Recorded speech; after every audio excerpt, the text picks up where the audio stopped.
Hey everyone, it's your girl Maddie here, aka Beaver Mosh, and today I am joined by Christian Ramos of Dead Heat, who is putting out their new album Process of Elimination off of Metal Blade Records, coming October 10th, 2025. Christian, thank you so much for joining me. How is your day going so far? So far, so good. It's my day off, so I've just been chilling.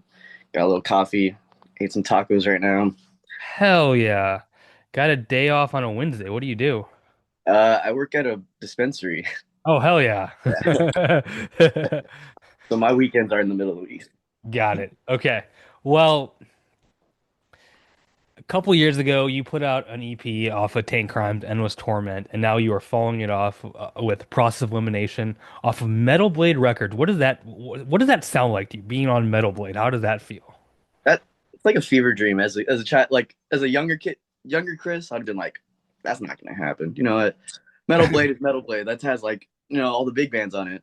Yeah, And then, but getting to this point now, where I'm like older and like I'm in my mid 30s now, so I'm like, all right, it seems plausible, and I'm like, it is plausible. Obviously, we're on it now, so it's like it's one of those surreal kind of things, though. In retrospect, that I think about it, have you been able to, being on Metal Blade, been able to be in contact or just speak to anyone that you were like, I would never be in like the same room as since you, or just like, um, for us, I'm not too sure yet because like we've had our like I guess tours before that we've already played with like names like Exodus and Municipal before that, so it's yeah. like we did that on our own before, so it feels like, but just being on Metal Blade, it feels like we're more solidified as like when it comes to terms like other bands knowing us, they'll be like, oh, okay, well you have this on your record, so it's like we trust what you're gonna put out. Other than Absolutely. yeah, other than that, I feel just like having that stamp is like one of those things that makes us solidified. Mhm. Well, you're a crossover thrash band, but Yeah, let's talk about the thrash side for a second because I've heard it said by other metal fans or other people who talk about metal music that thrash is dead. Thrash died in the 80s. You know, thrash had its heyday, but then it gave way to death metal, and then death metal became black metal. What is your reaction to whenever you hear something like that, that thrash is just something of the past? it's like have you been listening to other bands lately? Like other people's favorite bands, like Power Trip. That's thrash. I mean, Yeah, like what are they not hearing that it isn't thrash?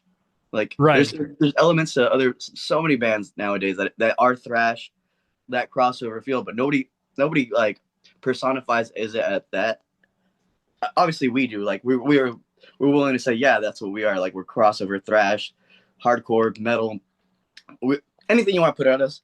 A lot of people don't want that label because they're just like, oh, we're not that. But even Hmm. if they have elements to it like that, so that's what I'm saying. It's like thrash is not gonna die. It's instilled in most bands that play like aggressive music like this. Even if Yeah. they don't want to think like, oh yeah, that's not thrash, but some riffs they'll be like, you listen to it, that is a thrash ass riff, you know? Yeah, I mean, even like a lot of the death metal that's out today that seems to be very big among metal fans.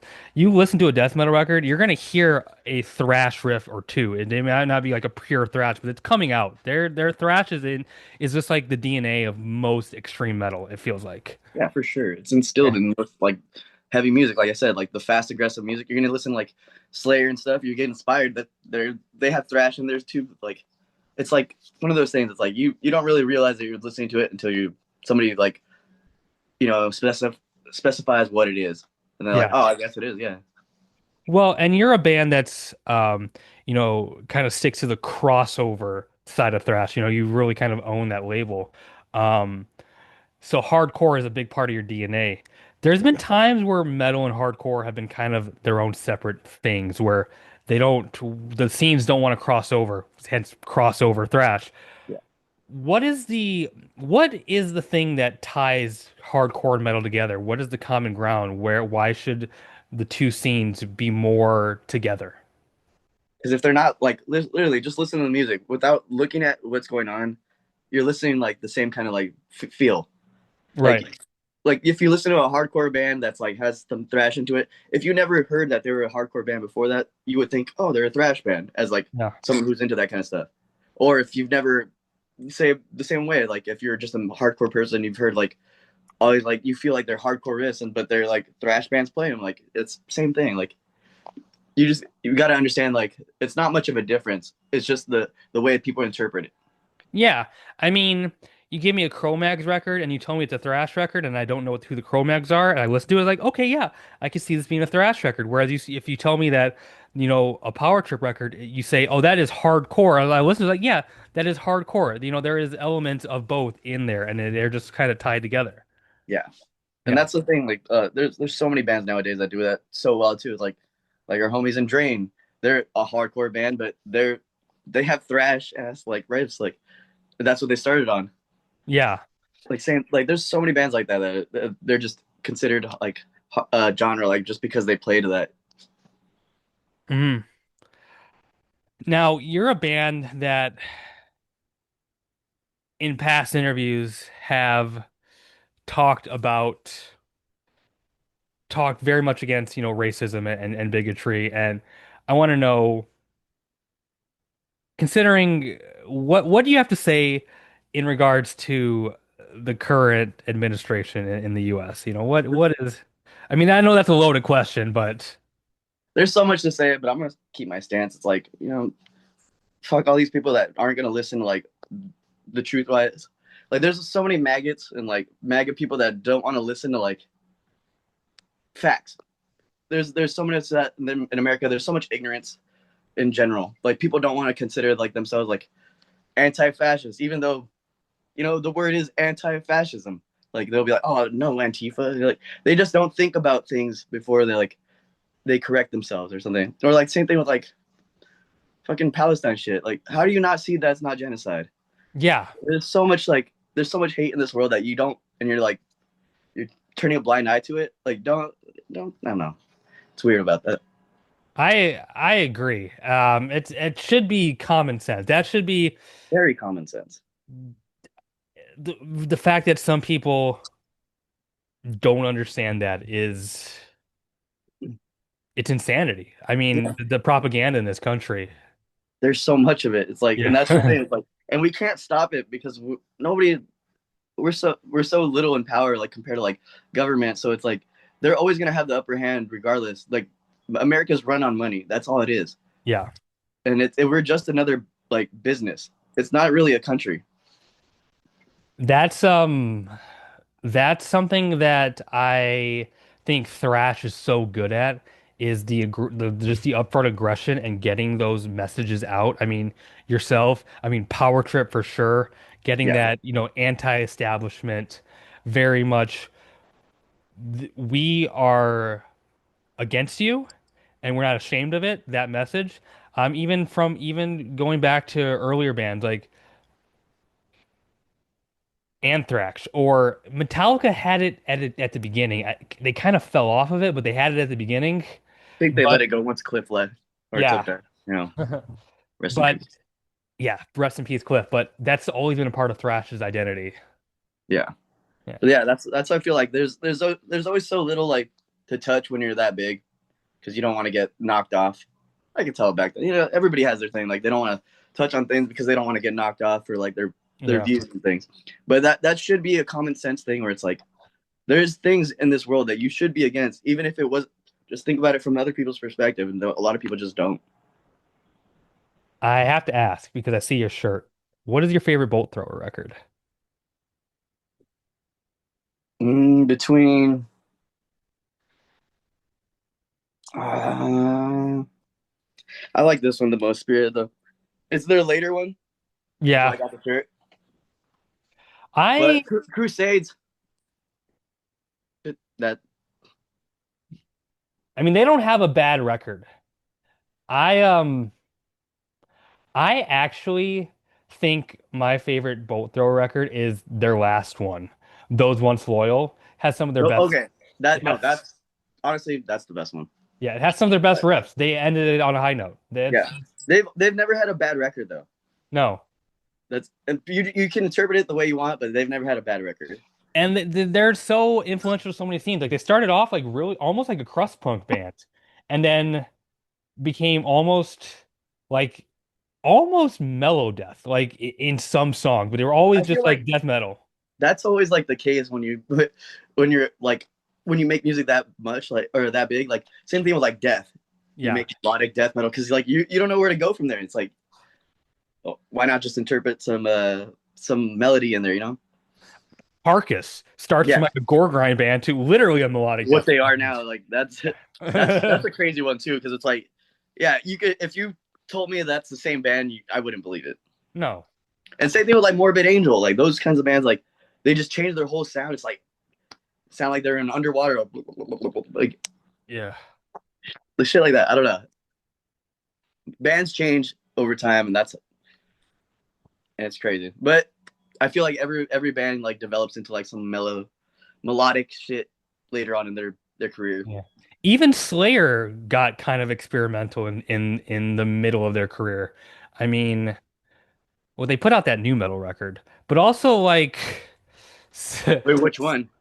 well, I don't even remember what it was called. It's a very forgettable record. Let me see if I can. Yeah, I'm trying to think. I'm like, which one was it? Diabolus in Musica, I Oh believe. yeah, Yeah. it's Musica. Um, Yeah. but even like they followed up Rain and Blood with South of Heaven, which was a lot more groovier. Like Yeah. they were Well, I willing mean, to same thing with like experiment. Sepultura. Yeah. Like they did Arise, and then they did Chaos AD right after that. Yeah. Can I be So honest with you? I understand the importance of like Chaos ID and Roots. It never clicked for me. I don't know why. I I loved it. just I I'm loved it. glad you're the correct one. It just I like their old thrash stuff. I never got into like the No, more yeah, deeper stuff. Yeah.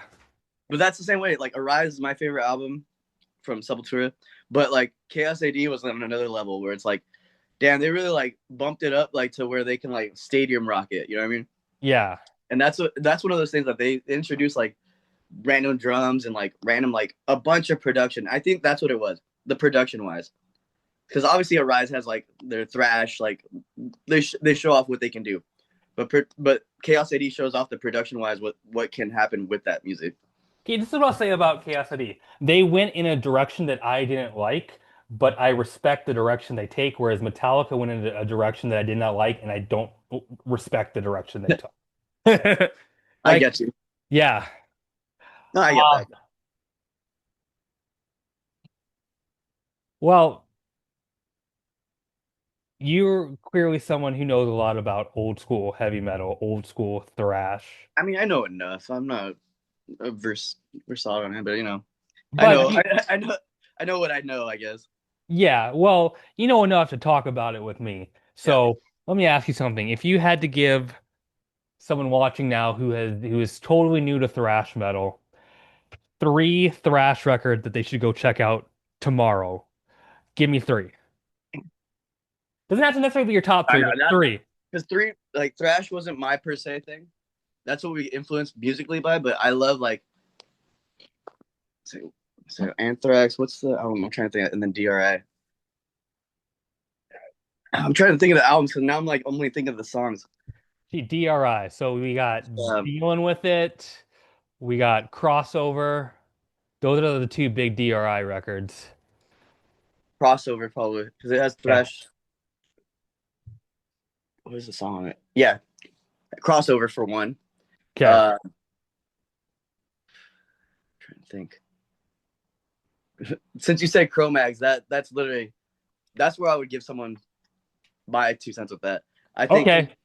uh Alpha Omega. Alpha Omega. Okay. That's That's kind definitely a of cross over. Like they definitely crossed over with that, but I that's feel like like a the hardcore crossover. I feel like the go-to Cro-Mags record recommendation is like the Age of Quarrel, but you're going more of a deep cut record. Yeah, yeah. That Yeah. cool because like I said, Alpha Omega had like those weird like I don't know they added like stupid like hip hop random things, but Yeah. I was like, yo, this is production wise, this is crazy. Like Yeah. I love Age of Quarrel. Age of Quarrel is like one of the like a Bible. Right. I got into that way early. That's another one. But I'm trying to think of like thrash, and I can't like fucking because when I think of thrash, I just think of like bands nowadays like Hyrax and like Municipal Waste and like actually no, I'll say Municipal Waste. Listen to Municipal Waste. Yeah. Um, trying to think what album. Just waste them all. I think the Art of Parting is probably like their Okay, like never mind. That's what I was spacing on that.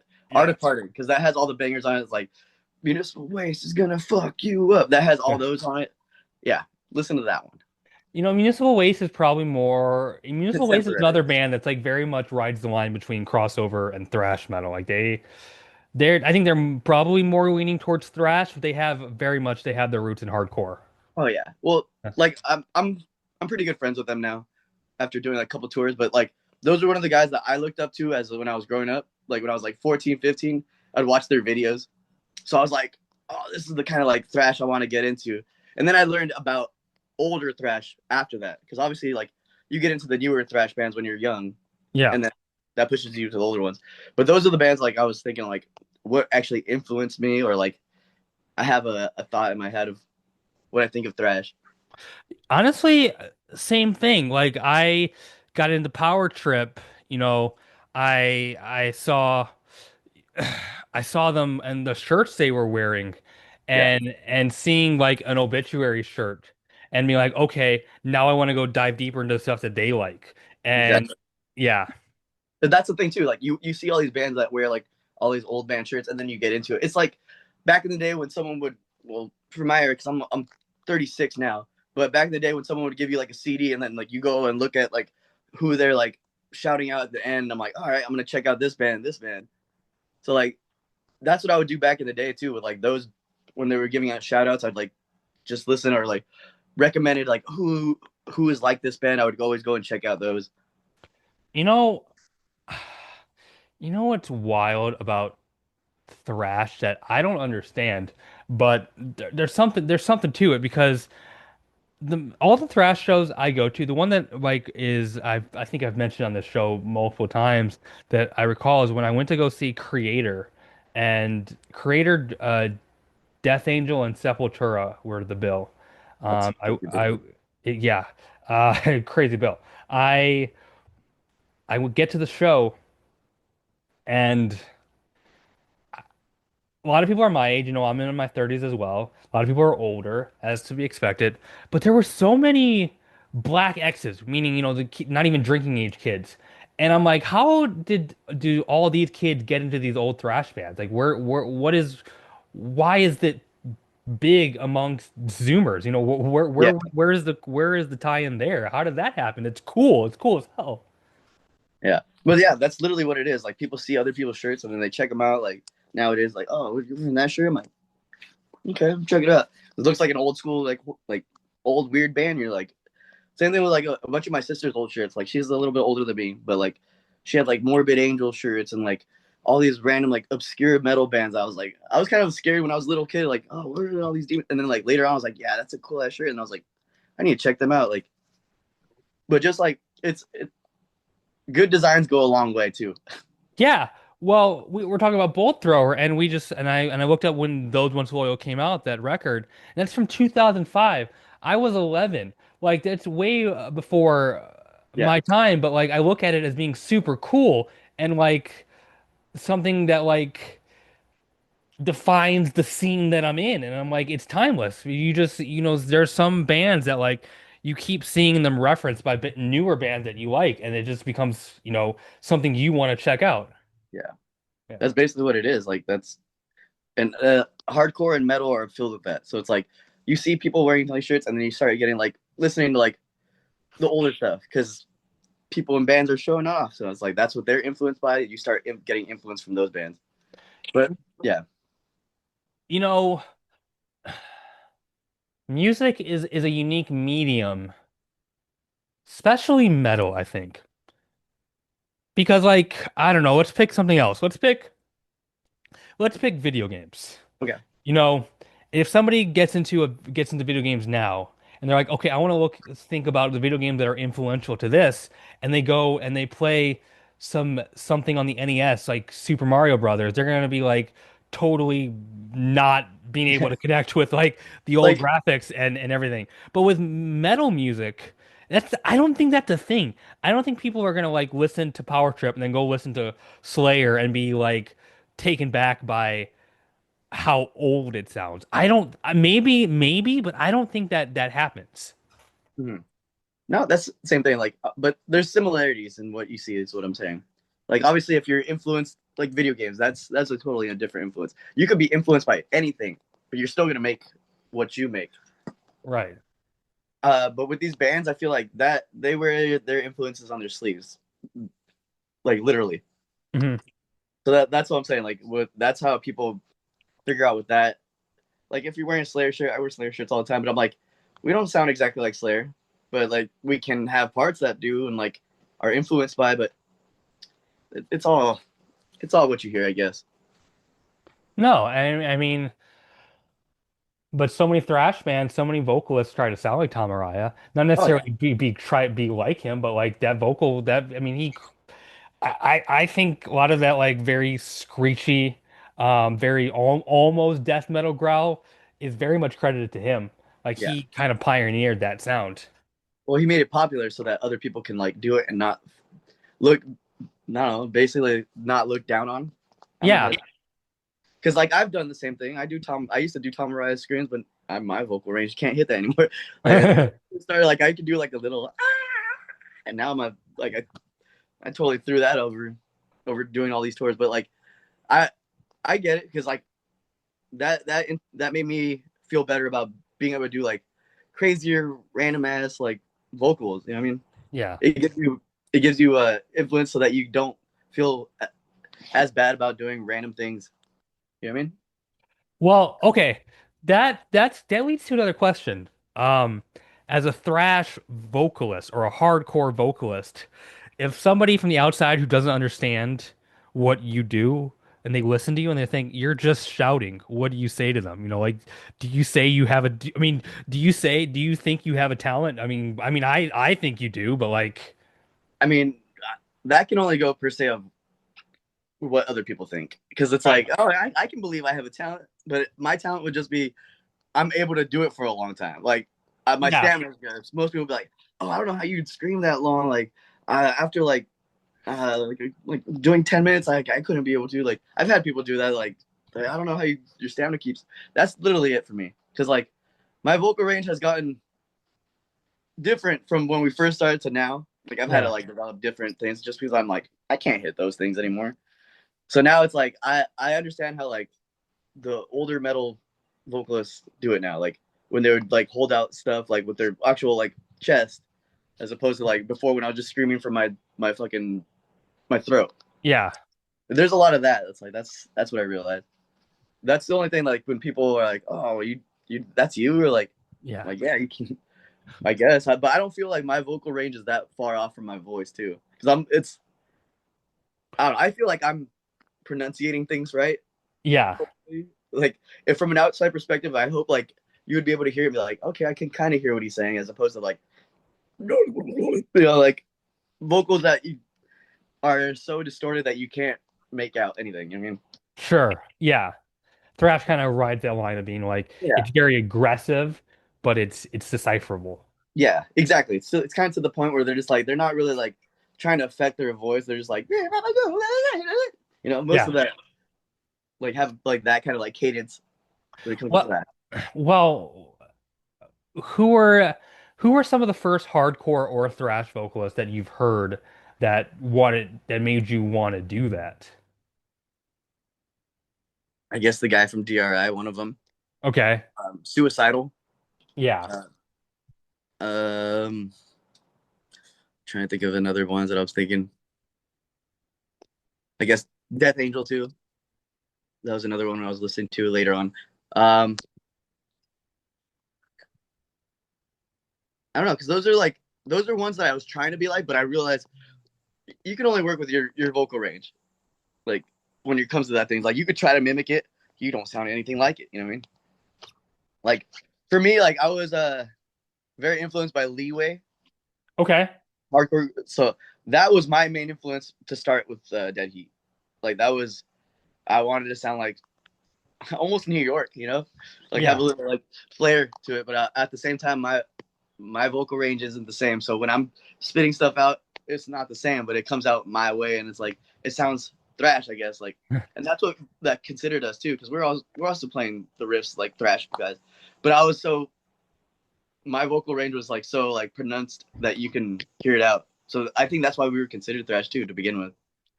I You mentioned Suicidal Tendencies. What an important band. I Yeah. think Lights Camera Revolution is probably a that's probably my favorite, is a perfect record. Oh yeah. You have the aggression, you have the hardcore elements, you have that's when they get really thrashy. They got literally everything on that record like to a T.